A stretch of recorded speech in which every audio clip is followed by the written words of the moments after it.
It's been about a week since we installed the tunes, and I must say I'm very, very happy. We went through the trans relearn process. Our lyro meter is saying our fuel mileage is up, so that's a good thing. Shifts are really good. I'm really happy. I'm going to show you that in a little bit. But one thing, it's freezing. So you know what I'm going to do? I'm going to warm up the truck. I'm going to hop in the truck because it's got to be like 32 degrees out here. It's probably a little windy. It's probably coming up on the GoPro. So let's get in the truck. Let's warm it up and we'll talk about it.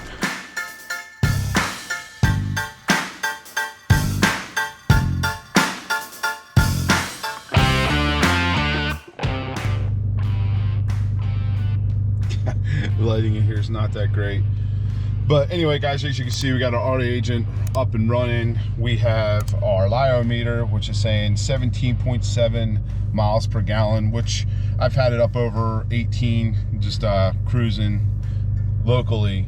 This is locally, this isn't even highway, so highway we're probably a little bit more higher, closer to 20 if not over on the highway. We're running the 80 horsepower emissions and TAC tuning, and that's one thing I want to get into. I want to do it briefly because it's something I learned during the installation of these tunes. So you have three types of tuning. You have your off-road race tuning, which is your ER tunes, and you guys can figure that out. You have your emissions and TAC tuning. Emissions and TAC means all your emissions components are still in place. They may or not be functioning. Every tuner is different. You also have emissions compliant tunes where all your emissions equipment is intact as well, and it is 100% functioning. I have all my emission components in place, so I'll leave it at that. And I noticed the actual tuner that I used, they're actually cracking things down and making things a little bit tighter for I guess the end users. If you want to purchase tuning through them, you can't even get it directly from them anymore. You have to go through a distributor, and they're actually, from what I read on a recent post, and you guys can go check it out yourself on Facebook, is that they're locking it down to, if your distributors is in a certain area, they're not going to be able to sell certain types of tuning. So I don't know though, I don't know where that leaves the, you know, the race truck guys that, you know, want to completely remove everything on their truck. Like, I don't know how they're going to be able to go through that. They're gonna have to sign a waiver or figure something out, like when you want to get some custom tuning or have them tune their truck, or they're gonna have to find another tuner besides the tuner that we use. But I think that's going to be happening more throughout the US. You're going to see a lot of tuners doing the same. So I'm gonna leave it at that. You guys do your own research, you figure it out, but this is something that I've learned during the process. Truck is noticeably improved. I'm going to take you out on the road. Some other things that I discovered during the installation, which is different from version 1 of the EasyLink, but I had in Beast 2.0 build. I can't even tell if you guys can see that or not. It's hard to tell on this little GoPro screen if you guys can see that. Let me pull forward a little bit, see if I can get some more light in this truck.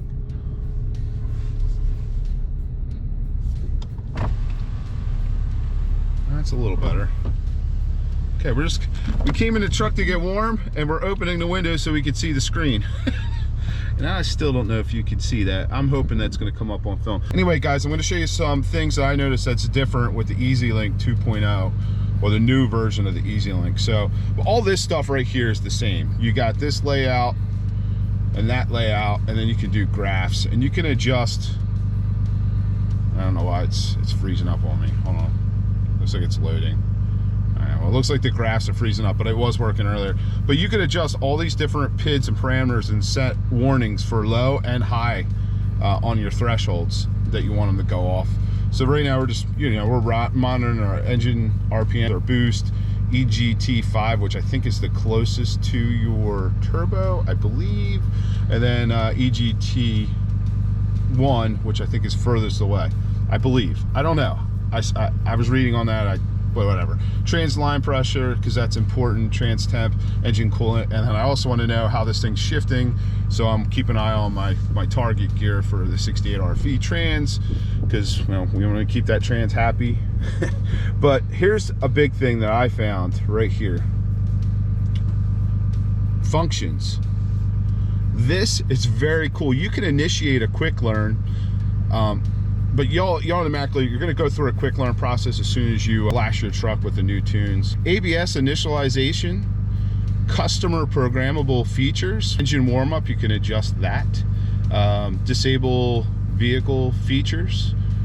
Front fog light dropout, which is really cool. So what I did is I turned the fog lights and had the high beams on at the same time, and I clicked that button, and there's a thing that says adjust, or hold on, I'll pull it up.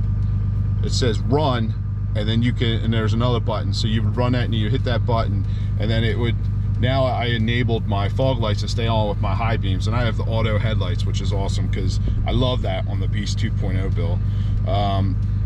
Idle shutdown time. Ooh, that's something I might, well, let's adjust that, because that's something I would like to adjust.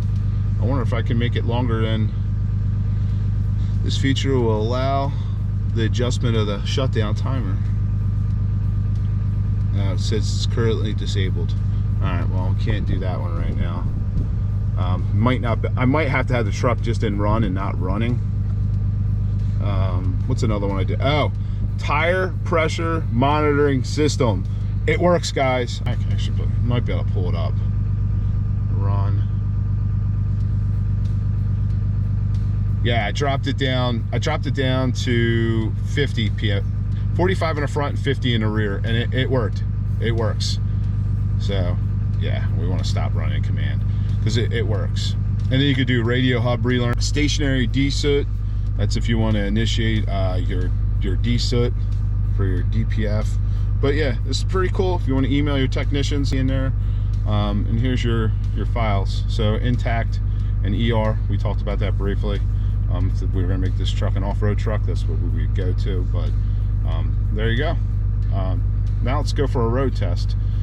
Really, if you guys have any other questions or any other features that you would like to see with this, let me know. Just comment below. But you know, EasyLink is the best way to go. If you didn't even want to run tunes, just to have a monitor and do other things like adjust those features, you can do that as well. Yeah, I can easily flip this truck back, I'll watch, to stock, because my stock tune file is saved in here.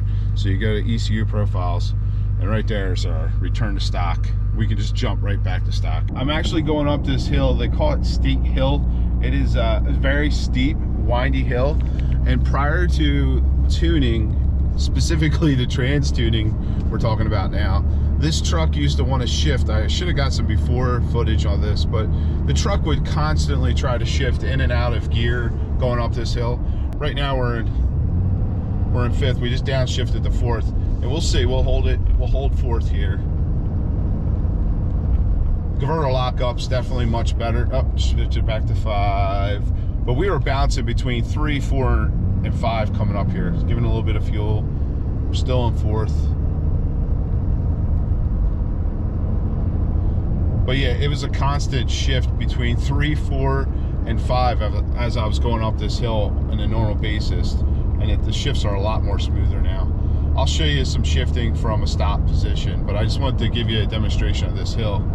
Because yeah, we bounced in between fourth and fifth a few times, but that's nothing in comparison to what it was doing before. I mean, we were third, fourth, and then fifth, back down to fourth, back to third. It was the truck was a dog. So, and now we're in sixth because we're going downhill now. But the truck's shifting so nicely. And I heard there were some complaints about the tuning with these trucks with the company I went through, and there is absolutely, I have no complaints when it comes to the transmission tuning. I don't have any complaints at all. I'm beyond happy and satisfied with the tunes. As you guys can see, we're shifting nicely. It's not jarring. It's they're firmer, but it's not. I like firm. You don't want soft shifts. You also don't want bone jarring shifts either. But this is perfect. I'm very happy with it, especially on the stock trans. I mean, hopefully I don't burn it up. Probably won't. That's why I went modest, guys. I went with the 80 horsepower tune. Just got some Wawa coffee.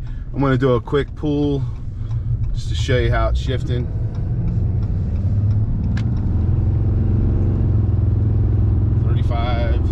35 pounds of booze. I don't think we were ever seeing that with stock tuning. And I'm going to turn and go down some Amish back roads here. Of course, there's going to be someone behind me, so we'll let them get around us, and I'll show you how it's shifting from start to stop. Stop here. and then we're gonna go from a stop, start, and I can show you how it's shifting. I'm trying to keep the Easy Link monitor in view so you can actually watch. Got a slight little hill here, and I'm gonna just give it about 30% throttle. The last one was about 80.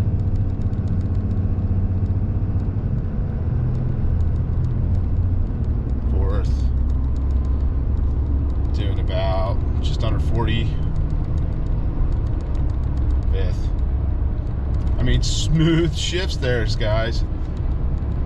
Very smooth shifts.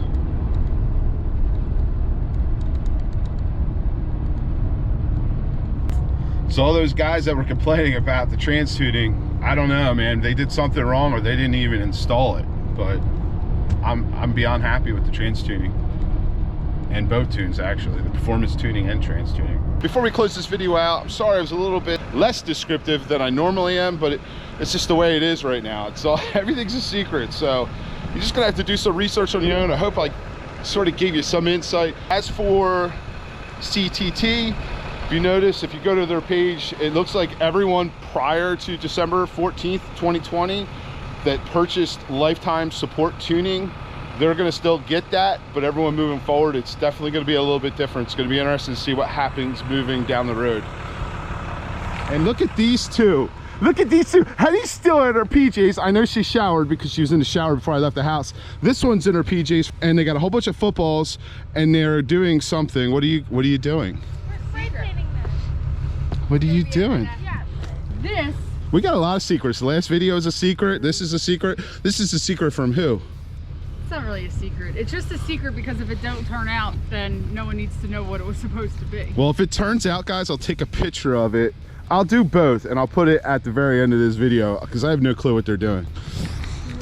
Hope you guys enjoyed this video. If you did, please give it a thumbs up. If you're stopping by for the first time, make sure you smash, tap, do something to that subscribe button. Make sure you check out allbeastprojects.com. That's me, that's us, that's our merch. There's also important discount information on there. New merch. There's stuff. Yes, we have new merch. Tell them, Kylie. And it's on sale to the end of the month.